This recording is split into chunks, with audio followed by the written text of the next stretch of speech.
Steven Universe consiguió dejar un gran legado gracias a sus diversos elementos destacados, como el ser la primera serie de Cartoon Network creada por una mujer, o por abordar varias temáticas complicadas de manera orgánica en buena parte de su narrativa. Sin embargo, pese a todos los hitos que consiguió, la serie dista de ser perfecta, y eso es un hecho para cualquier fan respetable de la misma, teniendo decenas de notables errores que le hacen un producto muy polarizante para buena parte de su audiencia, teniendo ya sea fallos leves como la inconsistencia de tamaños, o algunos más considerables como los varios huecos en la trama que la obra dejó por mero descuido argumental. Y es por eso que en esta ocasión les traigo mi top 5 sobre los mayores agujeros de trama en todo Steven Universe, empezando por los más inofensivos o superficiales hasta llegar a los más atroces que sin duda generaron notables incoherencias una vez los miramos a detalle. Y bueno, sin nada más que agregar, empecemos con el contenido.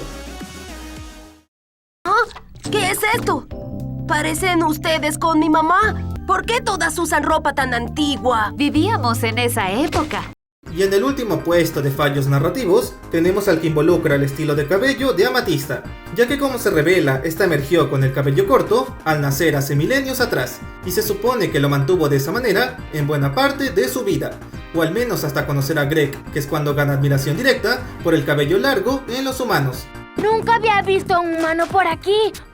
Realmente me gusta tu cabello. Amatista, no lo toques. Lo que la llevaría ella misma a reformarse con la frondosa melena que todos conocemos. Sin embargo, a pesar de esa clara evidencia, hay dos vistazos del pasado donde se ve a Amatista con pelo largo, pese a no encajar para nada, siendo estos la antigua foto de demasiados cumpleaños y el relato de Buddy Budwick cuando se la topó en la guardería, contradiciendo así todo lo visto y afirmado sobre su aspecto y cambio original. Y si bien podría decirse que simplemente se regeneró de cabello largo a corto y de nuevo a largo, eso suena demasiado absurdo y enrevesado, aun viniendo de la propia Amatista, quien prefiere dejarse llevar y tener cambios notables solo cuando su instinto se lo indica, lo cual de hecho también se implicó fuertemente en las diversas fotos de su amistad con Vidalia, donde aparte de tener pelo corto, lo tiene separado en varios estilos, denotando así el proceso de encontrar su identidad, lo que sumado a su comentario hacia Greg mencionado atrás, hace creíble que el cambio de Amatista de cabello corto a largo fuera dado de esa manera según el canon oficial.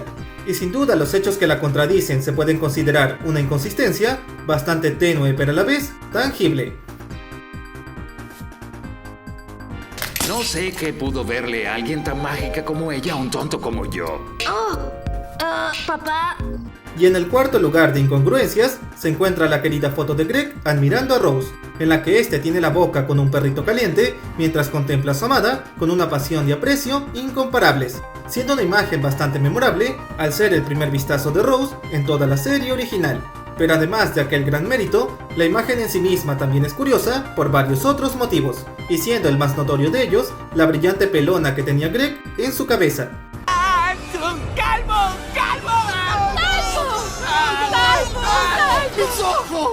Algo que pese a no ser raro en el presente, desentona por completo con lo visto y narrado más adelante en la historia, donde se revela que Greg claramente aún tenía cabello durante la época de embarazo de Rose. Y no solo eso, sino que durante el primer y segundo año de vida de Steven, Greg también contaba con cabello en la parte alta de su cabeza, empezando a mostrar signos de entradas, pero aún sin estar calvo del todo como tal, generando así una marcada inconsistencia al ser la foto de ambos, por lógica más vieja que el propio Steven, siendo ese un detalle algo leve, pero que de todas formas crea una incoherencia visual capaz de causar molestia en los fans más quisquillosos, sobre todo por hacer más confusa la edad de Greg durante su pasado y relación con Rose, ocasionando así malabares estéticos, todo por un retcon improvisado, sin considerar lo ya establecido, haciendo a Greg más joven de lo inicialmente planeado, con tal de encajar mejor los eventos de su vida previa, pero a costa de dejar claro un error garrafal que es imposible de ignorar al ser parte del comienzo de la obra. No puede ser. ¡Sí puede ser! ¡Y lo es! Tengo un nuevo estilo y algunos juguetes nuevos. Y en la medalla de bronce de huecos argumentales está toda la premisa de Spinella atacando la Tierra para su venganza, ya que aunque se pase por alto, los eventos de su cinta transcurren en un lapso de poco más de 2 días, tiempo en que Steven deja su mensaje en el universo para después volver a Ciudad Playa a pasar su final feliz. Y luego, quizá de mediodía como mucho, Spinella llega como si nada con el mega inyector desde el espacio profundo, implicando que esa cosa viaja a velocidad luz pese a ser un aparato de la Era 1. Pero más allá de ese dato que de por sí es grave, la mayor incoherencia surge al preguntarse cómo diantres Spinella planeó y robó dicha mega arma junto al rejuvenecedor de una forma tan conveniente y en tan poquísimo tiempo. Y si bien se confirmó que esos objetos pertenecieron a Pink en el pasado, eso aún no explica el vacío de cómo Spinella aprendió a usar el inyector y se lo llevó a la Tierra en unas pocas horas. Y más importante aún, cómo demonios se lo robó sin que nadie de Homeworld se percatara de eso. Ya que si en Future le quitaron a Aquamarina su vara tecnológica, un objeto diminuto del tamaño de un lápiz, hace aún más ridículo el hecho de que Spinella literalmente se llevara un arma destruyemundos sin que las diamantes ni nadie lo notara. Y lo que es peor, ellas ni siquiera descubren que los estragos en la Tierra son producto del bioveneno usado por sus propias armas arrasa planetas. Tu planeta siempre ha estado tan... ¿destruido? Pero no te juzgamos. Dejándolas o bien como unas completas incompetentes, o como un gigantesco hueco narrativo al no tener sentido en lo absoluto, reflejando a leguas lo mal estructurado que estuvo el guión de la cinta de Steven de inicio a fin, priorizando las secuencias y canciones pegadizas a costa de dejar una trama amontonada que no tenía ni pies ni cabeza.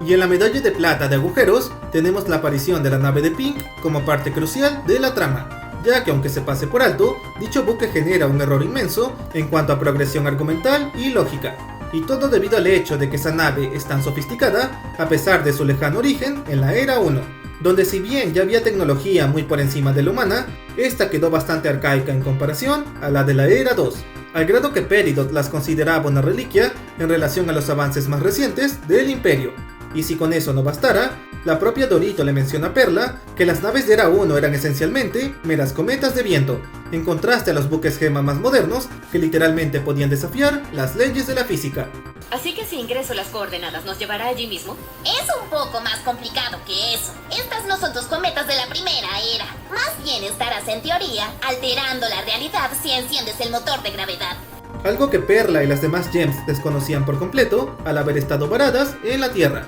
teniendo como última referencia el platillo volador de Senti, el cual se implica fuertemente que viajaba mucho más lento que la luz, lo que hace todavía más disparatado que la nave de Pink tuviera aquella tecnología hace más de 5000 años, siendo literalmente imposible que sea tan veloz y funcional pese al masivo salto generacional. Algo mostrado incluso por Lápiz al volver a su planeta y viendo todo irreconocible a sus ojos, dejando a la nave de Pink y su gran velocidad como una mega conveniencia improvisada durante el tramo final, seguramente para forzar el encuentro con Blanco al quedar ya pocos capítulos para la conclusión. Y aunque se podría argumentar que las diamantes tenían mejor tecnología que las gemas promedio, aún en épocas tan remotas como esa, eso no justifica que su nave sea tan similar y compatible con las mejoras ridículamente altas que obtuvieron las gemas con el tiempo, siendo demasiado parecida a los buques mano modernos y aún pudiendo unirse a las otras naves diamantes a pesar del absurdo paso del tiempo, dejando ese tema como un gran agregado antinatural con el fin de conectar todo el último arco sin importar su poco sentido en la práctica. Huh? It's another tape from Mom? But who's Nora? Y como mención de vacíos narrativos en Steven, está la mera existencia de la cinta de Nora, un elemento que pese a parecer intrascendente, genera muchas dudas e incoherencias imposibles de negar, y siendo la más obvia de ellas, el que ésta se encontrara abandonada a su suerte, a diferencia de la cinta de Steven, cuando se supone que ambas fueron hechas, entre varias cosas, porque Rose no sabía si tendría un hijo o una hija, por lo que habría sido mucho más lógico y creíble dejar ambas cintas agrupadas dentro de la melena de león a la vez, para que así Steven o la hipotética Nora escogieran la correcta dependiendo de cuál de ellos habría logrado nacer. Pero en vez de eso forzaron un episodio random en donde Steven se topaba con esa dichosa cinta tirada de manera antinatural. Sí, siempre que observen uno de esos detalles, un hechicero lo hizo. Entiendo, de acuerdo, sí, pero en el episodio AG4... ¡Hechicero! Dejándole más preguntas sin sentido, con tal de dar otra capa de profundidad al complejo evento de su nacimiento. Y si bien podría decirse que Garnet le predijo a Rose sobre Steven, en la serie se aclara que ella solo puede ver posibles rutas en vez de una sola realidad. Y como en la práctica había 50-50 de que nacería Steven o Nora, hace aún más absurdo todo el hecho de que Rose se olvidara de una cinta tan esencial como esa, dejando así su mera presencia como un tremendo fallo que por más interesante que luzca, no deja de ser arbitrario e inconsecuente.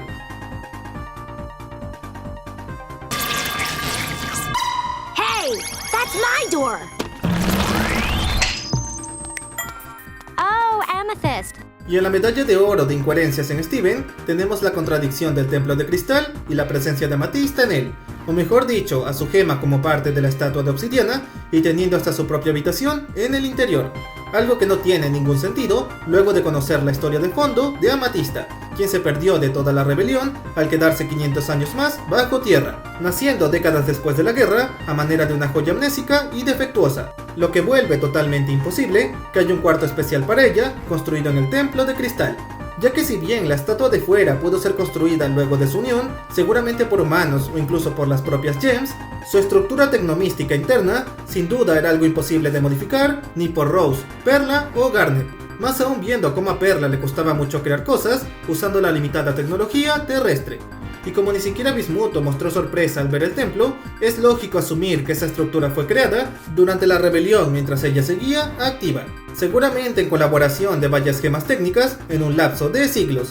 hundiendo todavía más la incoherencia argumental de la presencia de Amatista como parte de su funcionamiento, siendo ese el mayor hueco en la trama al no haber ninguna justificación plausible que concuerde en la cronología, quedando más como una especie de retcon forzado por el staff mientras escribían la trama sobre la marcha, obligando a los personajes en la serie a ignorar esa cuestión para así mantener el misticismo de la base principal de las gems, pero a cambio de dejar un innegable defecto narrativo que se siente como un enorme manchón o descuido que nunca se molestaron en arreglar. Y bueno amigos, hasta aquí llegó el video. No olviden dejar su like y de activar la campanita para no perderse del siguiente contenido. También me gustaría saber cuál de todas las inconsistencias nombradas es la más chocante en su opinión, o si creen que hay alguna otra que merecía aparecer en la lista. Y sin más que decir, me despido y nos vemos en la siguiente ocasión. ¡Hasta la próxima!